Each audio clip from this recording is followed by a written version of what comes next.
GTV में मुजाहिद भी आपको खुशामदीद कहता है। इस वक्त जब मैं आपके सामने हूँ तो पाकिस्तान पीपल्स पार्टी की सेंट्रल कमेटी का अहम इजलास भी जारी है और फिर हमारे चीफ जस्टिस साहब यानी अता बदियाल साहब अपने एक बहुत ही हंगामा खेज दौर गुजार के रुखसत हो चुके हैं। नए चीफ का इंतज़ार है, लेकिन बहरहाल निगरां हुकूमत का, जिसका ओवरऑल एक गैर जानिबदार इंडिपेंडेंट हुकूमत की हैसियत से इस्तकबाल किया गया था।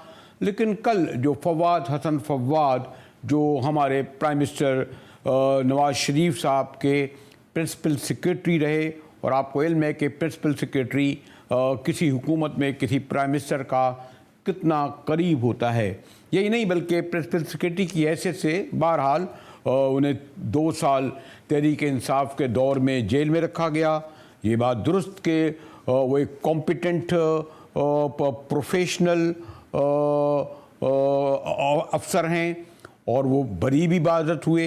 बाद में उन्होंने एक कशीशात अखबार में बहुत तफसील से अपने गिरफ्तारी का जिक्र किया, लेकिन ख़ुद फवाद हसन फवाद इतने कंट्रोवर्शल और मुतनाज़ा हैं कि इलेक्शन कमीशन तक को ये कहना पड़ा कि फवाद हसन फवाद की काबीना में शमूलियत से ये ज़ाहिर हो रहा है कि जैसे निगरां हुकूमत साबिका हुकूमत का तसलसल है।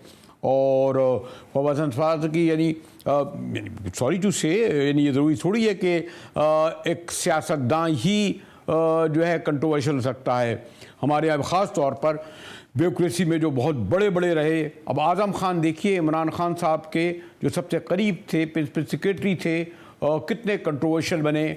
साइफ़र का पूरा कमीशन जो है उनके बेस पर चल रहा है। उससे पहले भी सलमान फारूकी का जिक्र कर लें, मसूद महमूद का जिक्र कर लें, हर दौर में एक फवाद हसन फवाद होते हैं। नहीं, मैं ये इसलिए नहीं कह रहा कि वो मसूद महमूद हैं या सलमान फारूकी हैं या आज़म खान हैं, अपना एक अलग नौयत के शख्सियत रखते हैं और हाँ बड़े अच्छे शायर हैं। मैं तो उनको एक शायर की हैसियत से यहाँ कराची में क्या अक्सर सुन भी चुका हूँ। लेकिन मैं जैसे मैंने कहा कि फवाद हसन फवाद के हुकूमत में निगरां हुकूमत में शमूलियत से ये तासुर आम हुआ है, ये तासुर बढ़ रहा है कि ये साबिका हुकूमत का तसलसल है, यानी शहबाज हुकूमत का। हमारे साथ एजाज सैयद साहब हैं, बड़े सीनियर जर्नलिस्ट, बड़ी गहरी नज़र इस्लामाबाद के सर्दो गर्म उतार चढ़ाव पर रहती है। शुक्रिया सैयद साहब। सैयद साहब, जब निगरां हुकूमत आई तो इसको एक बैलेंस करार दिया गया। कोई ऐसी शख्सियत नहीं थी जिस पे उंगली उठती। जहाँ तक हमारे काकड़ साहब का ताल्लुक़ है, यानी प्राइम मिनिस्टर का, या वज़ीर दाखिला बुख्ती साहब का, उनका ताल्लुक़ बाप से है, तो बाप भी आपको पता है कि वो कोई कंट्रोवर्शियल लोग तो हैं नहीं, समझे जाते हैं, जो भी कहें बड़े अच्छे लोग हैं ज़ाती शख्सियत में। इस्टेब्लिशमेंट के हुए तो क्या हुआ, लेकिन फवाद हसन फवाद की शमूलियत काबीना में उसमें बड़ा शदीद रद्द-ए-अमल हुआ है। हत्ता कि जैसे आपने देखा होगा कि इलेक्शन कमीशन के सेक्रेटरी ने वज़ीर आज़म को के सेक्रेटरी को मरासला और ख़त में लिख कर ये वादे किया है कि सियासी तकर्रियाँ नहीं की जाएं। क्या समझते हैं ये जो ऑब्जर्वेशन इलेक्शन कमीशन की आई है, इस पर एजाज सैयद? देखिए, मेरे पास जो मालूमात हैं उनके मुताबिक तो जो फवाद हसन फवाद हैं, आपको याद होगा कि जब केयर टेकर प्राइम मिनिस्टर का नाम लिया जा रहा था तो उस वक्त भी फवाद हसन फवाद का नाम लिया जा रहा था कि उनको केयर टेकर प्राइम मिनिस्टर लगाया जाएगा। लेकिन आपने देखा कि अनवार काकड़ केयर टेकर प्राइम मिनिस्टर बने, फिर केयर टेकर प्राइम मिनिस्टर की जो पहली कैबिनेट है वो आई, उसमें फवाद साहब नहीं थे। अब फवाद हसन फवाद को लगाया गया है। असल में फवाद हसन फवाद बड़े मंजे हुए ब्यूरोक्रेट हैं, चीज़ों को जानते हैं, समझते हैं। अगर आप उनकी ज़ात के ऊपर तनाज़ात के हवाले से बात करें तो वो तो तनाज़ात आपको सारों के इर्द गिर्द मिलेंगे। किसी एक शख्स को उठा लें, मैं आपकी बात करूं, आप मेरी बात करें, तो तनाज़ात मिलेंगे। लेकिन काम के एतबार से, ब्यूरोक्रेसी के एतबार से, जो ऑफिसर्स की नो हो के हवाले से कि कौन सा अफसर अंडरस्टैंडिंग रखता है, इश्यूज़ की परफॉर्म कर सकता है, नहीं कर सकता, डिलीवर कर सकता है, नहीं कर सकता, वो मेरे ख्याल में इसलिए तैनात हुए हैं कि वो एट हैंड हैंड्स हैं इन तमाम इश्यूज़ के ऊपर कि जो निगरान हुकूमत है वो चीज़ों को परफॉर्म करना चाहती है और निगरान वज़ीर-ए-आज़म भी ये चाहते हैं कि वो कुछ ऐसा फुटप्रिंट छोड़ के जाएं जो जिससे उनको याद रखा जाए। नहीं सैयद, मैं आपसे एग्री करता हूँ और मैं बहुत ज़्यादा क़ुर्बत का तो जिक्र नहीं कर सकता, लेकिन आशनाई उनसे ज़रूर है।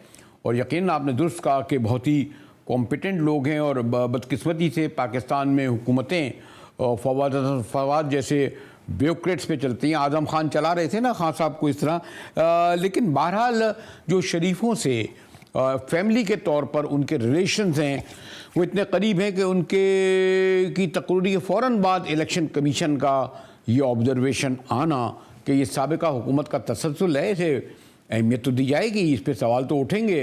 ऐसा ना हो कि कुछ लोग अदालतों में भी चले जाएं इस पर। एजाज सैयद जी बिल्कुल, ये ऑब्जर्वेशन उनकी आई है और बिल्कुल ठीक ऑब्जर्वेशन आई है चीफ इलेक्शन कमिश्नर की और इलेक्शन कमीशन ऑफ पाकिस्तान की। और ये इस ऑब्जर्वेशन की बुनियाद क्या है? इस ऑब्जर्वेशन की बुनियाद ये है कि अगर प्राइम मिनिस्टर के प्रिंसिपल सेक्रेटरी तौकीर शाह होंगे, जो कि शहबाज शरीफ साहब के साथ उनका एक साल से ताल्लुक है, अच्छे अफसर होंगे, अच्छे अफसर, उनकी रिप्यूट में कोई ऐसी बुरी बात मैंने नहीं सुनी, लोग उनकी तारीफ करते हैं। प्राइम मिनिस्टर जो अनवार काकड़ हैं वो भी अपने करीबी हलकों में इनकी तारीफ करते हैं, लेकिन बहरहाल उनका शरीफ फैमिली से एक ताल्लुक है। फिर आहद चीमा शहबाज शरीफ साहब के साथ वो साथी मुलजिम के तौर पे रहे हैं, गो के उनके खिलाफ केस साबित नहीं हुआ, लेकिन बहरहाल शहबाज शरीफ साहब के साथ उनका एक करीबी ताल्लुक था। लेकिन एट द सेम टाइम अगर आप फेडरल ब्यूरोक्रेसी से और पंजाब की ब्यूरोक्रेसी से पूछें तो उनकी परफॉर्मेंस के बारे में आपको बताएंगे कि वो परफॉर्म करना जानते हैं। लेकिन यस, ये बिल्कुल ठीक बात है कि तीनों असहाब नवाज शरीफ और शहबाज शरीफ के करीब रहे हैं, तो इस वजह से ये तासुर आ रहा है। मेरा ये ख्याल है कि तासुर गलत नहीं है, तासुर बिल्कुल ठीक है, लेकिन आप उन लोगों की कॉम्पिटेंस देखें, वो एक अलग टोटल पिक्चर पेंट करती है। लेकिन अगर आप तासुर की बात करें, उनके पुराने सर्विस की बात करें, वो किन किन लोगों के साथ ज़्यादा करीब रहे हैं, तो बिल्कुल इसमें कोई शक नहीं है कि वो शरीफ ख़ानदान यानी कि नवाज शरीफ और शहबाज शरीफ के साथ रहे। नहीं, लेकिन मैंने ये सवाल इसलिए उठाया राज सैयद के बेनजीर साहिबा के दौर में भी बड़े बड़े मतलब नसीरुल्लाह बाबर को कहा जाता था जी पूरी गवर्नमेंट वही चला रहे थे। मियाँ साहब के दौर में, नवाज शरीफ साहब के दौर में कहा जाता था सईद मेहदी जैसे बड़े कॉम्पिटेंट अफसर थे। फिर खान साहब के दौर में, कप्तान साहब के दौर में आज़म खान बहुत ही कॉम्पिटेंट समझे जाते थे।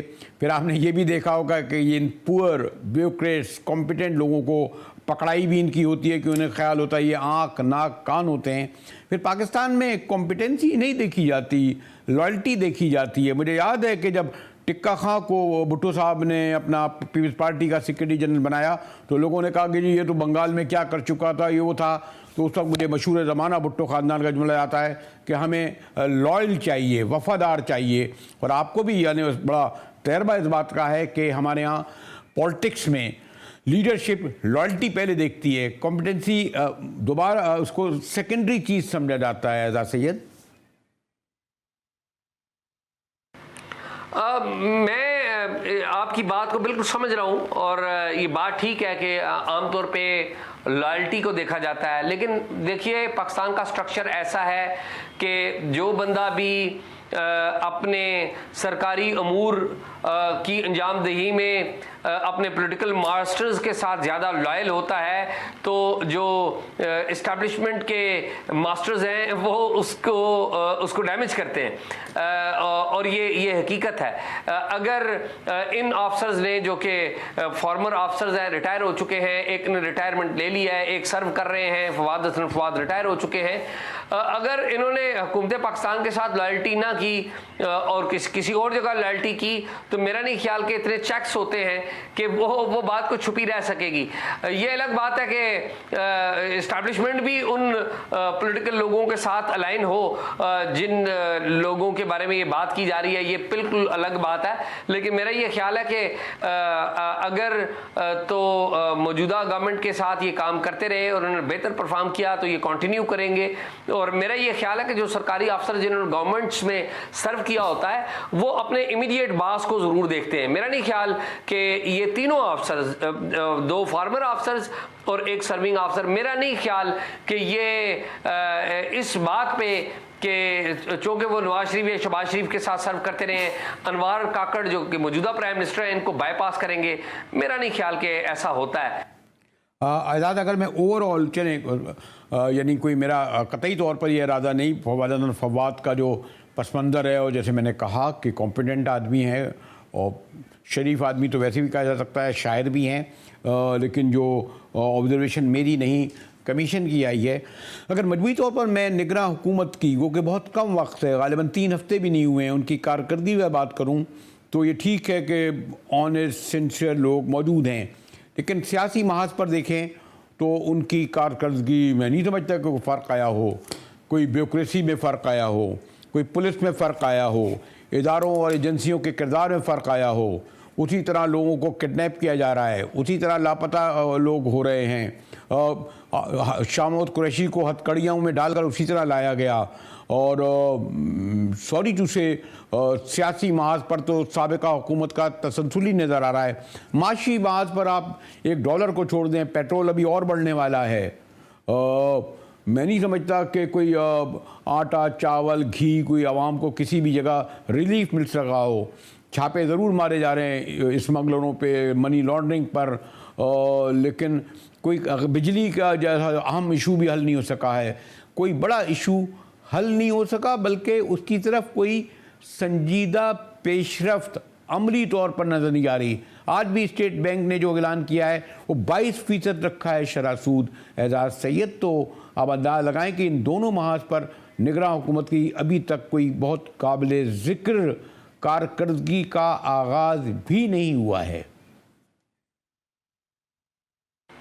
देखिए आप जो है निगरान हुकूमत से बहुत ज़्यादा उम्मीदें लगा के बैठे हुए हैं, लेकिन उसके बावजूद भी आपको पता है 15 अगस्त को ये लोग आए हैं, अभी जुमा 8 दिन हुए हैं।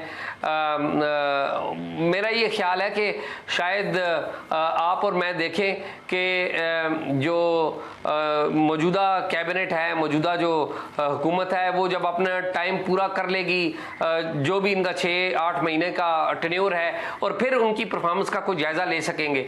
अभी जुमा 8 दिन हुए हैं, आप और मैं परफॉर्मेंस का इनकी जायज़ा ले रहे हैं, लेकिन एक बात जो है वो ज़रूर देख लें कि ये जो एक काम शुरू हुआ है स्मगलिंग के ख़िलाफ़, ये इस तरह की जो चीज़ें शुरू हुई हैं, उसके नतीजे में डॉलर की प्राइस नीचे आई है।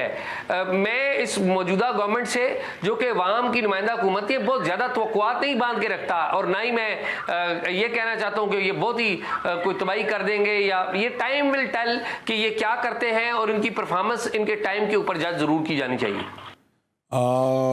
शुक्रिया एजाज सैयद साहब।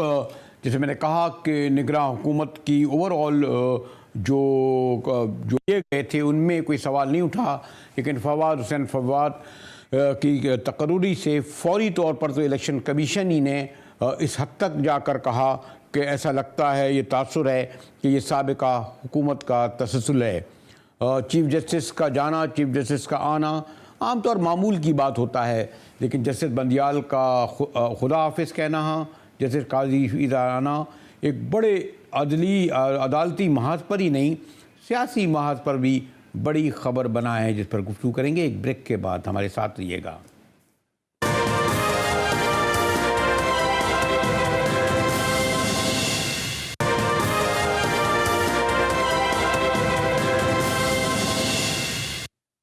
GTV में एक बार फिर मुजाहिद वेलवी आपको खुशामदीद कहता है, और बिलाखिर हमारे जस्टिस अता बंदियाल साहब का मुद्दत पूरी हुई।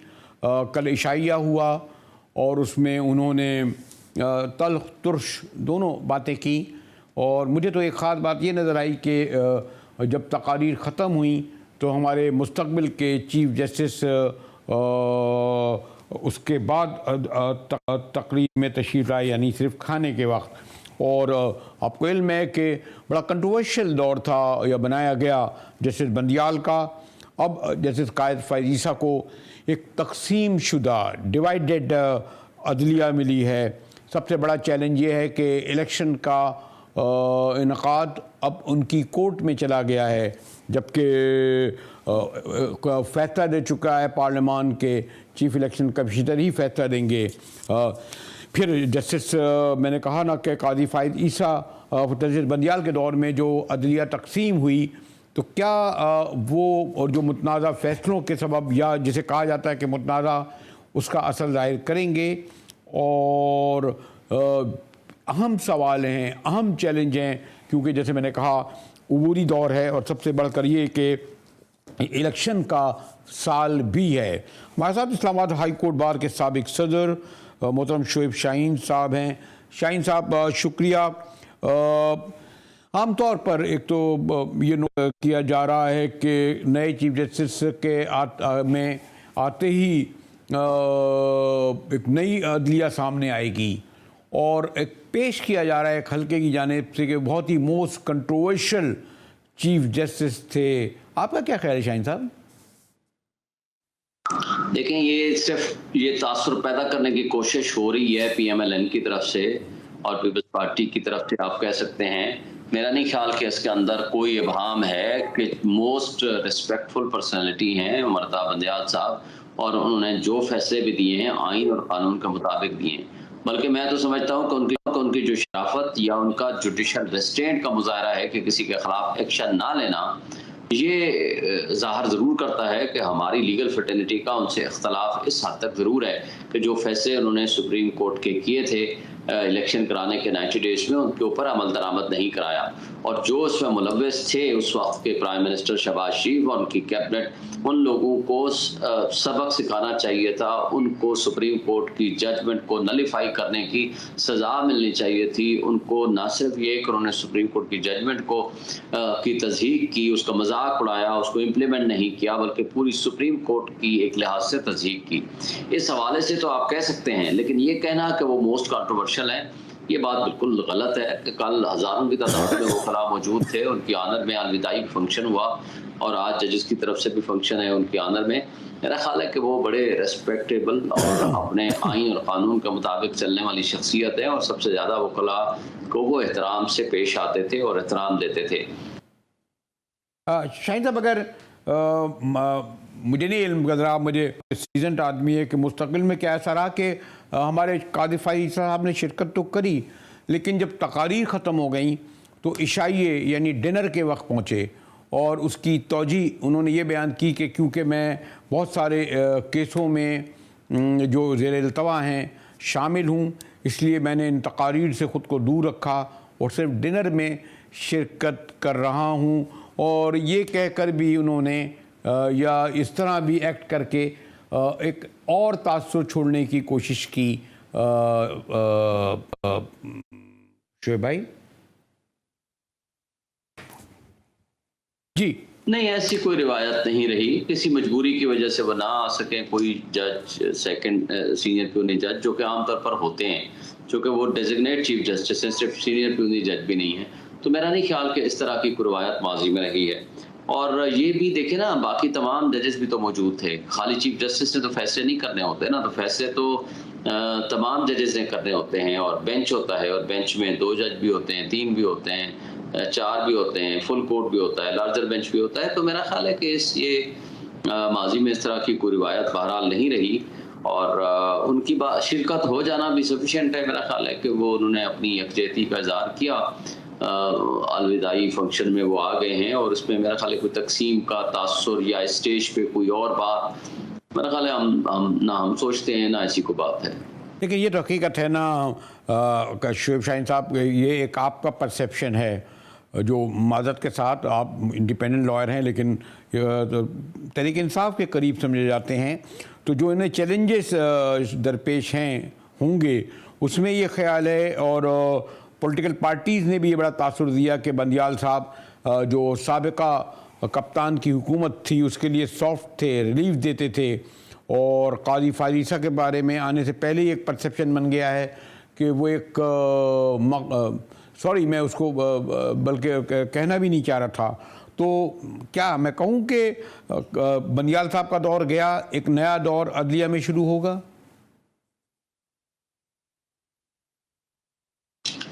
देखिए, मेरा नहीं ख्याल कि इस तरह की कोई सिचुएशन होनी है, मैं इसको बिलीव नहीं करता। हाँ, ये बात ज़रूर है, आपने जिसका जिक्र किया है बिल्कुल 100% ठीक है कि आजकल के हालात कोई अच्छे नहीं हैं, बड़े चैलेंजेस का सामना उनको करना पड़ेगा और चैलेंजेस हैं, जिसमें इलेक्शन की बात है, मुल्क में आइन की बालादस्ती की बात है, कानून की हुक्मरानी का क्वेश्चन है, चादर चारदीवारी की पामाली है, साथ उसके साथ साथ जिस तरह की बेरोजगारी, महंगाई बढ़ रही है और जो स्ट्रीट क्राइम बढ़ा हुआ है, और जो शहबाज शरीफ की हुकूमत ये 16 महीनों में जो तबाही मचा कर गई है इस मुल्क के साथ, जो खिलवाड़ करके गई है, उसकी तबाही के तो हर तरफ बिखरे पड़े हैं आप आसार, जहाँ से भी आप देखें। लेकिन क्वेश्चन ये है कि मुश्किल हालात में उन्होंने इसको एज चीफ जस्टिस उनको मिला है ये होता। लेकिन मेरा ख्याल है कि काजी साहब आइन और क़ानून के मुताबिक बिल्कुल चलने वाली शख्सियत है और वो बिल्कुल ठीक फैसले करेंगे। एक और अहम बात यह है शाहीन साहब, आप मुझसे ज़्यादा जानते हैं कि जाते जाते इस असम्बली ने 2 दिन में कोई 53 बिल पास किए और इतनी जल्दी थी कि इतवार के दिन इजलास बुलाया जाता था और रवायत के मुताबिक पार्लियामान यानी जो स्पीकर के पास कमेटियों से गुजरकर भी जो है बिल नहीं आते थे और मिनटों में पास किए जाते थे वो बिल, चाहे अपोजिशन हो या ना हो। बहुत कंट्रोवर्शियल बिल जैसे नैब की तरमीम का बिल है, फिर फौजी कोर्टों का क़याम है जिसमें सिविलियन को भी पकड़ा जाएगा, फिर ऑफिशियल सीक्रेट एक्ट का बिल है, और फिर इलेक्शन तरमीम भी कर गए जनाब के सारे अख्तियार चीफ इलेक्शन कमिश्नर को हैं। तो ये सब चैलेंज भी होंगे, कुछ चैलेंज हो भी चुके हैं, ख़ास तौर पे इलेक्शन 90 दिन में कराने का। तो ये सब तो अब केसेस खुलेंगे ना शाहीन साहब? देखिए, ये बात तो दुरुस्त है आपकी, और जो ऑफिशियल सीक्रेट एक्ट और आर्मी एक्ट की तरमीम है उसको तो मैंने ऑलरेडी पीटीआई की बिहाफ पे चैलेंज भी कर दिया है और वो that is pending before the supreme court. मेरा ख्याल है उसको जल्दी समाअत के लिए भी रिक्वेस्ट करेंगे। वो तो आइन है के मुताबिक कानून बना ही नहीं है, वो तो बिल की शक्ल आप कह सकते हो, लेकिन उसको कानून बना दिया गया, डीम टू बी लॉ कर दिया गया, उसकी कोई लीगल वैल्यू नहीं है। अगर वो होगी, बहरहाल वो तो सुप्रीम कोर्ट उसको देखेगी, उसकी बारी, इसको हमने चैलेंज कर दिया है। और बाकी लॉज को भी दुरुस्त है आपकी बात, लेकिन जो नैब लॉ की तरमीम है वो तो ऑलरेडी सब जुडिस है और फाइनल स्टेज पे है। मेरा ख्याल है बनियाल साहब ने इंडिकेशन दी थी कि वो जाते जाते रिजर्व फॉर ऑर्डर्स है वो फैसला करके जाएंगे, और मेरा ख्याल है आजकल वो बेंच पे भी नहीं बैठ रहे।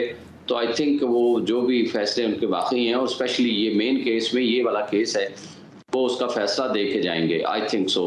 तो मेरा ख्याल है कि ये अच्छा है कि इसका इम्पैक्ट जो भी आएगा, और वो इस पर कोई शक नहीं है कि करप्शन के मामलात में इस तरह नैब लॉ की जिस तरह तरमीम की गई और अपने केसेस सामने रख के पर्सन स्पेसिफिक लेजिस्लेशन की गई, that is long and unconstitutional and illegal. शुक्रिया शोएब शाहीन साहब। और मुझे तरफ जाना पड़ रहा है कि पाकिस्तान पीपल्स पार्टी का इजलास ख़त्म हो गया है और इस वक्त गालिबन मीडिया से को ब्रीफिंग दी जाएगी। हमारे साथ रहिएगा।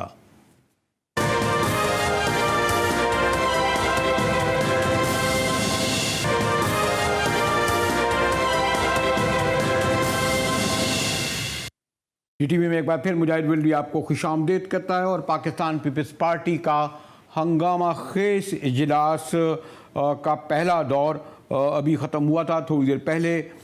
शाजिया मरी और फैसल कुंडी साहब जो अभी उन सवालों का जवाब दे रहे थे जो अभी तक मीटिंग में दरपेश थे, लेकिन ये इजलास जारी रहेगा। रफ़ीक भुट्टो साहब हमारे नुमाइंदा GTV मौजूद हैं बिलावल हाउस लाहौर में।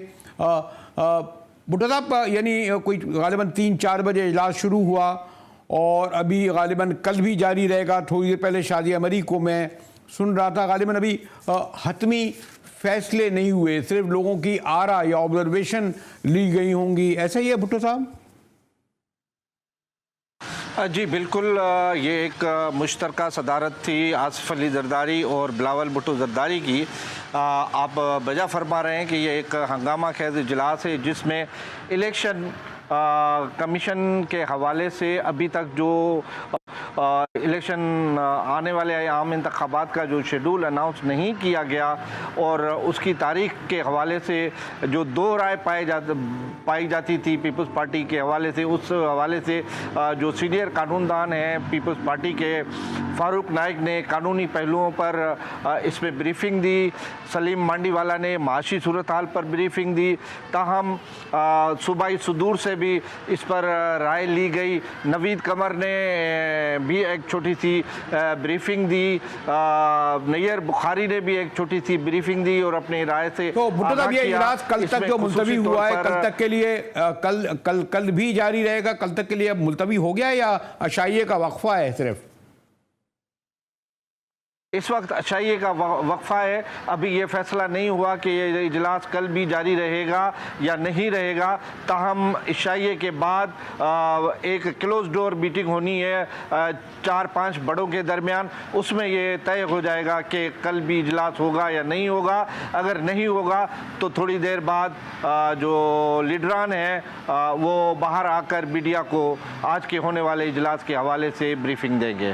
भुट्टो साहब एक ये भी सवाल हुआ कि एक तरफ तो चौधरी अता हसन और लतीफ़ खोसा साहब को खुसूसी दावत दी गई जो खुशाइन बात समझी गई थी, लेकिन साथ ही खबर आई जिसका जवाब शायद कुंडी साहब देने की कोशिश कर रहे थे कि लतीफ़ खोसा को एक नोटिस भी दे गया तदाद दिया। तो ये दोनों हजरात कहा गया कि इस्लामाबाद में क्या तवक्को कल की जाए अगर तो इजलास जारी रहा कि चौधरी अता और लतीफ़ खोसा शिरकत करेंगे? जी बिल्कुल। कराची में होने वाले इजलास में तो एतजाज हसन थे। लतीफ़ खोसा को आज ही एक final show cause notice Nayyar Bukhari की जानिब से दिया गया है जिसमें उनसे वजाहत तलब की गई है कि वो पीटीआई के चेयरमैन की वकालत क्यों कर रहे हैं, क्योंकि उनकी जो पॉलिसीज़ हैं वो पीपल्स पार्टी की पॉलिसीज़ से मुतसादिम हैं, उनसे टकराव में हैं। तो वो अपनी पोजीशन वाज़ेह करें। अगर पोजीशन वाज़ेह नहीं करते तो क्यों न एक तरफा फैसला लेकर लतीफ़ खोसा साहब की रुकनीत जो है। अच्छा भुट्टो साहब आप ये बताइए, क्योंकि माशाल्लाह पीपल्स पार्टी को कवर करते रहे हैं और जो मैंने इब्तिदा में कहा कि हंगामा खेज इजलास, तो आपको लग रहा है कि आज के इजलास से कि इलेक्शन चाहे 60 दिन में हो चाहे 90 दिन में हो या उसके बाद हो, लेकिन पीपल्स पार्टी की क़यादत जो सारे मुल्क से आई है वो एक पुरजोश है आने वाले इलेक्शन के लिए और गालिबन अगर मैं नहीं गलत कर रहा तो 90% से ज़्यादा नुमाइंदगी हो रही है। यानी गैर मामूली इजलास है जिसमें हर एक ने अपनी शिरकत यकीनी बनाई है आने वाले इलेक्शन के हवाले से। ऐसा ही है भुट्टो साहब? जी बिल्कुल। इसमें 98% पीपल्स पार्टी की जो सेंट्रल एग्जीक्यूटिव कमेटी और कुछ लोगों को एज ऑब्जर्वर बुलाया गया था इस मीटिंग में, वो आए हैं। इस वक्त वो इस इजलास में बिलावल हाउस के अंदर मौजूद हैं और उन्होंने अपनी डेलिब्रेशंस दी हैं। और देखिए ना, इसमें एक दो राय पाई जाती थी। बिलावल भुट्टो जरदारी ने पहले बयान दिया कि 90 रोज़ के अंदर इंतखाबात होने चाहिए, जिसको उनके वालिद साहब जो कि पीपल्स पार्टी के शरीक चेयरमैन हैं उन्होंने उनकी राय मुख्तलिफ थी। उसके बाद फिर आपने बिलावल भुट्टो जरदारी के ख्यालात जो उन्होंने हैदराबाद और ठट्टा सिंध के दौरे के दौरान दिए थे वो भी आपकी नज़र से गुजरे। तो उसके बाद फिर साबिक वज़ीर आला मुराद अली शाह को बदीन से जो हंगामी तौर पे कराची बुला लिया गया और बुलाने के बाद जो है मुराद अली शाह ने आसिफ अली जरदारी से बिलावल हाउस में इंतहाई अहम मुलाकात की और फिर दूसरे दिन नासिर शाह, आसफा भुट्टो जरदारी और मुराद अली शाह आसिफ अली जरदारी का अहम पैगाम लेकर हैदराबाद पहुँचे। और फिर आपने देखी कि बिलावल भुट्टो के बयान में लचक थी। नहीं तो लेकिन भुट्टो साहब बिलावल साहब ने लेकिन भुट्टो साहब बिलावल साहब का जो एक बयान बड़ा अहम था कि घर में तो मैं आसिफ जरदारी की बात सुनूंगा, लेकिन जब सियासत की और कारकुन की बात आएगी तो मैं तरजीह दूंगा उनको। ये वाज़ेह तौर पर एक पैगाम था। फिर एक से कई बार उन्होंने नौजवान क़यादत पे भी जोर दिया। तो आपके ख्याल में आज की मीटिंग में बिलावल साहब से यकीनन कुछ लोग होंगे जो इसकी वजाहत मांगेंगे, या बिलावल साहब वजाहत देंगे या सदर जरदारी साहब वजाहत देंगे? ये बात तो आएगी ना? बस बहुत क्विक स्पेसिफिक भुट्टो साहब। बिल्कुल ये बात सामने आएगी क्योंकि सदर जरदारी से कुछ इंतहाई अहम लोगों ने रब्ता किया था और उन्हें कायल करने की कोशिश की थी कि वो इंतखाबात के हवाले से 90 दिन की बात पे जोर नहीं दें और अपने रवैये में और अपने बयानात में, अपने नैरेटिव में लचक पैदा करें, फ्लेक्सिबिलिटी पैदा करें। तो बिलावल उस पर थोड़ा सा दुखी था कि जी मैं एक बयान दे चुका हूँ, अब उस पर मैं पीछे कैसे हटूँ, मुझसे सवालात होंगे।